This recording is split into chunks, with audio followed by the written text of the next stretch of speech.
Жерге не істеген сонда? Жайылымыз жерді егістік жерге ауыстырып алғам дейді ғой. Кім?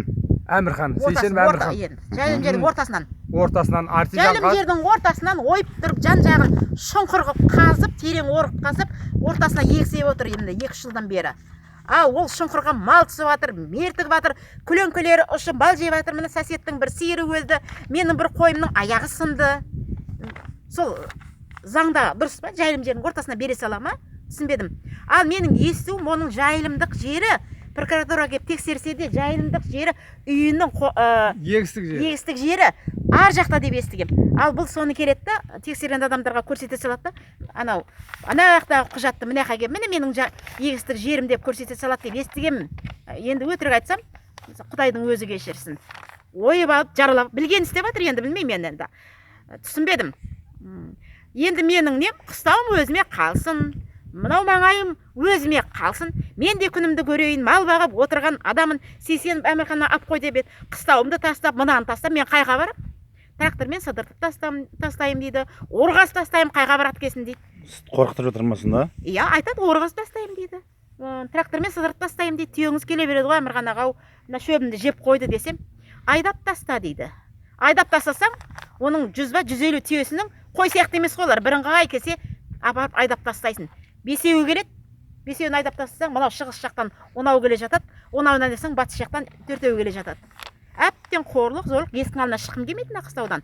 Анан түйесін көріп, мәңгіріп, жынды болып, бір айдың ішінде 2 рет ауруханаға жатып шықтым.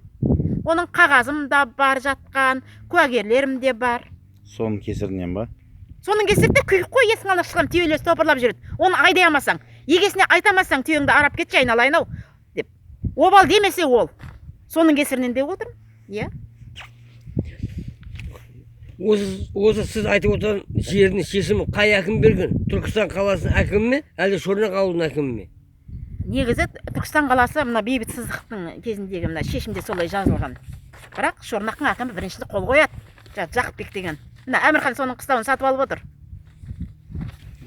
Біздің түсінбей отырғанымыз, сіздің атап отырған жайылымдық жеріңіз қай шаруа қожалығын ортасында қалған? Сонда басқа шаруа қожалығын жайылымдық жерінің ортасында қалған ба жеріңіз? Иә, Әмірхан.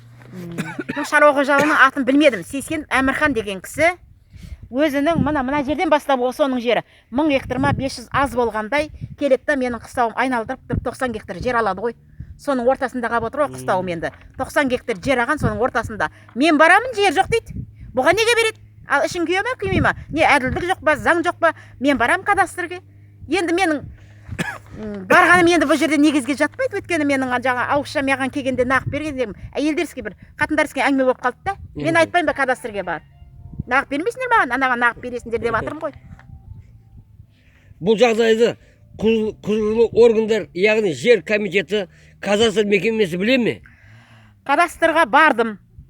Кадастрға барсам, Жүнісбек Нұрбол деген менен бірім болған, жаңағы мен бастық болмастан бұрған кадастрдың жаңағы істеп отырған былығы дейді. Одан бұрғысын мен қаяқтан тауып алам оны? Құзырлы органдар сұрамаса, басқалар таппаса, Кентауға кетіп қалған дейді. Кентауға бардым. Мына Сейсенов Әмірхан дегеннің кадастрлық жаңағы несін, кітабын дейді ғой. Кім істеген, ісін кім жүргізген деп барсам, аулақ дейді.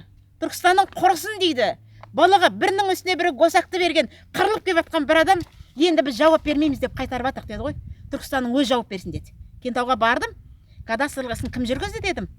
Қайтарып жіберді. Біз жұмысымыз жоқ деді. Осындайдан шаршадық деді. Жұмыстан шыққымыз келіп отыр деді. Түркістан не деген сұмдық деді мына Түркістан деді. Өте көп заңсыздық деді. Әжептәуір қарап деді, басымызда жынды болатын болғасын, Түркістанның өз былығын өз шешін деп. Ал бұл жаққа келіп кадастрға келсең айтады, Кентауға өтіп кеткен, менен бұрын болған бастықтар берген. Мен жауап бермеймін, Нұрбол Жүнісбеков. Ол бүйтіп отырды, бір кезде қуанып кетті. Қанша жыл бұрын болған деп? Ол пәленбай жыл бұрын салынған қыстау осыны. Ойбай, жақсы болды ғой.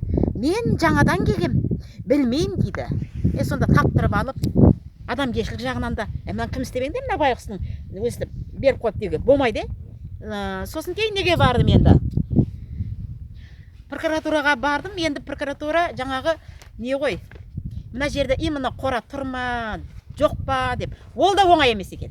оған пәленбай ақша төлейсің, анау жаңа поштаға барып кадастрден о бала ендігі апта босаймын дейді, оны әкелесің, оны сыздырасың. Міне тұр, міне қорасы тұр, Сейсен Әмірханның жерінде орналасқан деген оны істеттім. Енді сол справкаларды апарып облыстық жер инспекциясы тексеріп жатыр. Облыстық жер инспекциясы тексеріп болып, сол қағазмен прокуратураға келеткен ғой мен. Машақаты көп қой. Анаған барсаң, анайқа, мынайқа барсаң, мынайқа. Бұл қора кеше сонда да неде тұр? Жаңаға базада тұр. Қора бар рас деп беріп жатыр енді. Сіздердің нелеріңіз ба? Базада бар. Тексеріп көрдіңіз. Базада тұр заң шеңберінде. Халыққа қызмет көрсету орталығы арқылы. Халыққа қызмет орталығына барып көрдім. Базада да тұр ғой. Енді Әмірхан айтады, анау жерден салған қораға берген ғой сендерге дейді. Мейлі, сол жерден қателесіп беруге бола ма сонда кадастр келіп, ақмақ па? Мына жерде қораны көріп тұрады да, анау жақтан бере сала ма жоқ қораға? Онда менің кінәм не? Келеді, көреді, мына қораға құжатты анау жақтан бере сала ма? Әмірхан айтады, жаңадан көшіп, немене құжат анаяққа береді, мына қораны жаңадан салған шығарсыңдар 2 жыл бұрын дейді. 2 жыл салынған қораға ұқсай ма айналайын ау? Көш, 2 жыл. 2000 жылы бастап 2003 жылы салған адамдар әлі тірі ғой. Соның бәрін сұрайтын да. Мен мынау Жанайқай деген жаман екен.